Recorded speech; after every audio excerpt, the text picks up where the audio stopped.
किसी भी दो चर वाले रैखिक समीकरण युग्म का ग्राफ कैसे खींचते हैं। ग्राफिंग विधि द्वारा हम लोग कैसे बताएंगे कि इस प्रश्न का एक हल है, अद्वितीय हल है, या कोई भी हल नहीं है, या फिर इसके अनंत हल है, कि रेखा संगत है कि असंगत है। आज हम इस बात की चर्चा करेंगे, हम लोग ग्राफ बनाना सीखेंगे। चलिए शुरू करते हैं हम लोग। आप लोग कॉपी पे निकाल लीजिए और बैठकर इसको सारे प्रश्नों को खुद से सॉल्व करने का प्रयास कीजिए। पहले एक क्वेश्चन हम करते हैं, उसके बाद रिकॉर्डिंग आप लोग भी सॉल्व करना प्रारंभ कर दीजिए। यहाँ हमने बोर्ड पर 4 प्रश्न लिख लिए हैं। आप अगर एक भी प्रश्न अच्छे से कर लिए या एक प्रश्न भी आप सीख गए, इसका मतलब है कि आप सारे प्रश्नों को कर ले जाइए। ग्राफ खींचने का मतलब, अगर ये दो चर वाले रैखिक समीकरण है, रैखिक समीकरण का मतलब होता है जो एक लीनियर इक्वेशन होती है, लीनियर मतलब जो एक रेखा में होती है, उसको बोलते हैं रैखिक समीकरण। इसका मतलब ये दो रेखा है, यहाँ दो रेखा, यहाँ दो रेखा, यहाँ दो रेखा, ये दो रेखा तो लिखे हैं, लेकिन दो रेखा के फॉर्मेट जो बदला है वो बीजगणितीय रूप में लिखा है। हम इसे ग्राफिकल रूप में रिप्रेजेंट करेंगे। अब ग्राफ कैसे खींचेंगे? ग्राफ मतलब ये एक रेखा है, तो रेखा कैसे खींचेंगे, बस ये मान लीजिए। रेखा खींचने के लिए हमें न्यूनतम 2 बिंदु की आवश्यकता होती है। अधिकतम बहुत सारे बिंदु होते हैं, लेकिन न्यूनतम 2 बिंदु। तो हम इन दोनों समीकरणों से 2-2 बिंदु निकालेंगे और उसको हम लोग कार्तीय तल पर उसका ग्राफ बनाएंगे और उससे बताएंगे कि इन जो पहला समीकरण है इसे कितने हल आएंगे, इन रेखा संगत होगी, असंगत होगी, और रेखा कैसी है, रेखा मतलब समांतर है, प्रतिच्छेदी है कि संपाती है। पिछली वीडियो में मैंने आपको एक इंपॉर्टेंट जो बातें यहाँ पर पढ़ा दिया था कि अगर कोई रेखा संपाती होगा तो उसका प्रतिबंध क्या होगा, समांतर है तो उसका प्रतिबंध क्या होगा, और प्रतिच्छेदी है तो उसका प्रतिबंध क्या होगा, आपको भली भांति से पता होगा।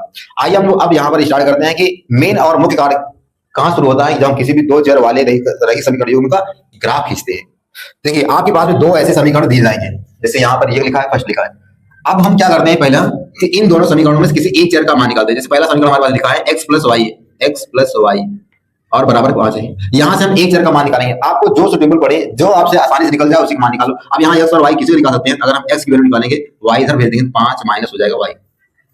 ये एक समीकरण आ गया है। वैसे हम दूसरे समीकरण का भी यहाँ प्रयोग करके इसका मान निकाल लेते हैं। 2x + 2y और बराबर लिखा है 10। अब यहाँ x निकालो, y निकालो, आपको वही काम करना पड़ेगा। 2x = इसको उधर भेज देंगे, 10 माइनस कितना हो जाएगा 2y। x की वैल्यू निकालना है, ना कि 2x की। तो 2 इधर गुणा में, इधर जगह क्या हो जाएगा, भाग में। इन दोनों समीकरण से हमने एक चर का मान निकाल लिया है। अब क्या करते हैं, हम इन दोनों समीकरणों से दो हल निकालते हैं। दो हल निकले कैसे, हम लोग कुछ x की वैल्यू पुट करेंगे और y का मान आएगा। y की वैल्यू पुट करेंगे तो x की वैल्यू आ जाएगी। नहीं, न्यूनतम हमें 2 बिंदु निकालने हैं। अब इसी समीकरण नंबर इसको 1 बना लो, इसको 2 बना लीजिए और इनमें वैल्यू पुट कीजिए। अगर मान लीजिए कि हम x की वैल्यू क्या करते हैं, 0 रखते हैं।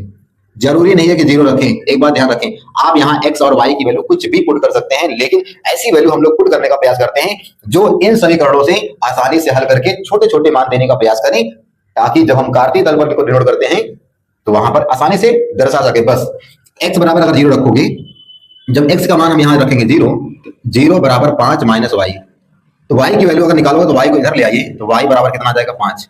यानी जब x की वैल्यू हमने रखा था 0, तो y का मान कितना आ गया 5। वैसे हम अब फिर से चाहे y का मान रखो चाहे x का मान रखो, लेकिन अगर हम y की वैल्यू रखते हैं, तो y बराबर अगर 0 रखें तो देखते हैं क्या आता है। y बराबर 0 रखने पर, जैसे हमने y का मान 0 रखा इसी समीकरण में, तो y बराबर 5 माइनस 0, क्योंकि y की वैल्यू 0 है, x की वैल्यू कितना आ जाएगी 5। तो x की वैल्यू 5 तब आ रही है जब x का मान कितना, सॉरी y का मान कितना हो रहा है 0। जिस प्रकार से हम इस समीकरण में x की वैल्यू पुट करने पर y की वैल्यू आई है, y की वैल्यू पुट करने पर x की वैल्यू आई है, वैसे सेम कंडीशन यहाँ भी x की वैल्यू रखेंगे y आएगी, y की वैल्यू रखेंगे x आएगा।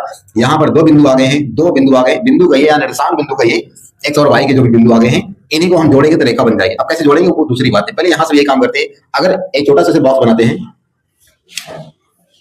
यहाँ x और y लिख लेते हैं, 2 ही मान निकालते हैं, 2 से अधिक मान निकालो तभी कोई दिक्कत नहीं होगी, सेम काम वही होगा। अगर हम x की वैल्यू अगर 0 रखते हैं, तब रखने पर अगर x की वैल्यू 0 रखोगे तो y कितना आने वाला है, देखो ये यहाँ 0 हो जाएगा, तो इधर 2 का गुणा करोगे 0 में, क्या हो जाएगा 0। 10 माइनस 2y, हम y की वैल्यू निकालेंगे, ये 2y बराबर कितना हो जाएगा 10, 2 से डिवाइड लगाओगे तो 5, यानी y की वैल्यू कितना आ गई 5। y की वैल्यू 5 आई है कब, जब x का मान क्या था 0। अब अगर हम सेकंड टाइम रखें y बराबर 0 रखने पर, ऐसा कह दें y बराबर 0 रखने पर, जब y बराबर 0 अगर रखते हैं तो रखिए यहाँ पर x बराबर 10 माइनस 2 इंटू 0 अपान में 2, x बराबर 2 से गुणा कराओगे तो 10 माइनस 2 यानी 0 बटे में 2, x बराबर आ जाएगा 2 से डिवाइड लगाओगे तो यहाँ पर आ जाएगा 5। यानी इसको घटा दो कुछ भी, यहाँ पर आ जाएगा x की वैल्यू कितना आ जाएगी 5, x की वैल्यू आ जाएगी 5। x की वैल्यू 5 आ रही है कब, जब y का मान 0 था। बस इतना ही करना है, सारे प्रश्नों में यही काम करने हैं आप। x की वैल्यू रखिए, y निकालिए, y की वैल्यू रखिए, x निकालिए। जरूरी नहीं है कि आप बार बार बदलो, आप एक ही मान रखो दूसरा मान आ जाएगा। अब इन्हीं बिंदुओं को हम कार्तीय तल पर दिखाते हैं, तभी हमारा ग्राफ बनता है। ये कार्तीय तल है, एक इसमें x एक्सिस होता है, एक हमारे पास y है, एक माइनस का x एक्सिस है, एक यहाँ पर माइनस का वाई हो जाएगा। अब हम देखते हैं कि यहाँ पर कोई भी मान माइनस में नहीं आया, तो हमें यहाँ पर लिखने की कोई बात नहीं है, तो इधर माइनस का आएगा, इधर माइनस का आएगा, हमें प्लस में है। हाँ, थोड़ा ध्यान रखेंगे, एक्स की वैल्यू मैक्सिमम 5 है, वाई की वैल्यू मैक्सिमम 5 है, तो हम यहाँ पर इस नंबर पर 5 नंबर कम से कम लेंगे, सॉरी कम से कम तो 5 नंबर लेंगे, अधिक चाहे जितने बिंदु ले लीजिए, लेकिन थोड़ा ध्यान रखेंगे दोनों के बीच गैप ज्यादा जरूर होना चाहिए, बराबर। जैसे 1 2 3 4 5, मैं चाहूं तो यही छोड़ दूं, चाहूं तो आगे बढ़ा दूं, कोई दिक्कत नहीं। ये 1 2 3 4 5 6 7, 1 2 3 4 5 6 7, 1 2 3 4 5 6 7।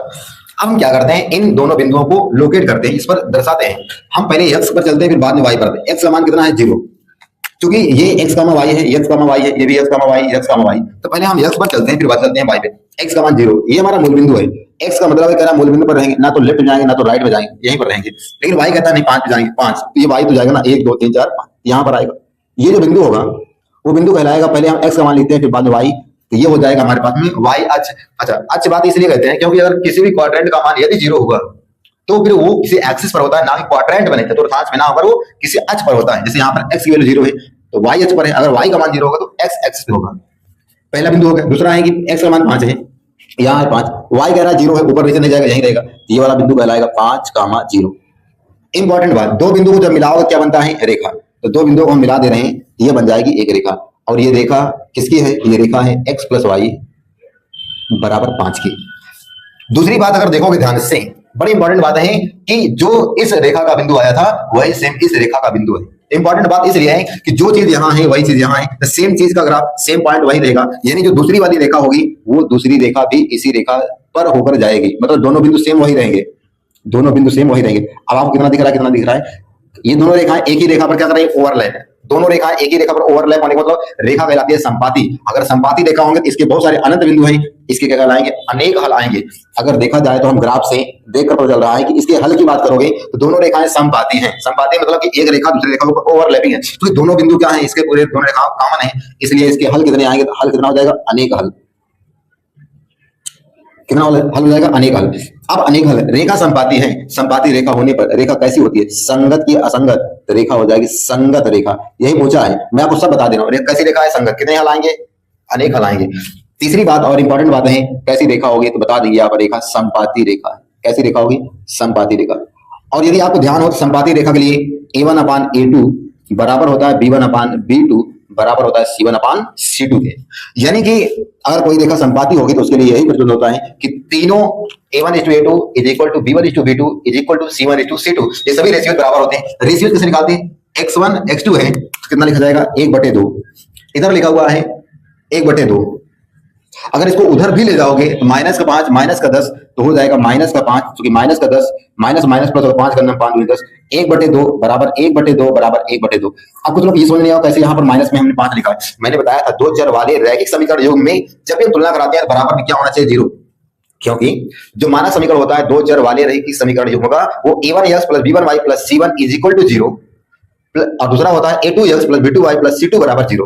0 नहीं था, हम दोनों को इधर ले आए हैं, तब जाकर तुलना कराएं, इधर आएगा माइनस, इधर हो जाएगा माइनस। सेम आपको ग्राफ खींचना तो आपको ऐसे ही प्रोसेस करने पड़ेंगे, यानी दोनों समीकरणों से दो बिंदु निकालने पड़ेंगे और इस तरीके से आप ग्राफ देंगे। आप इस प्रतिबंध से भी अगर देखा तो हमने यहाँ पर रेखा संपाती आ रही थी, हमने ग्राफ से भी देखा तो रेखा संपाती आ रही है। दूसरी चीज है, अगर रेखा संपाती है तो कितने हल होंगे, अनेक। कैसी रेखा होगी, संगत। कैसी रेखा कहलाएगी, संपाती।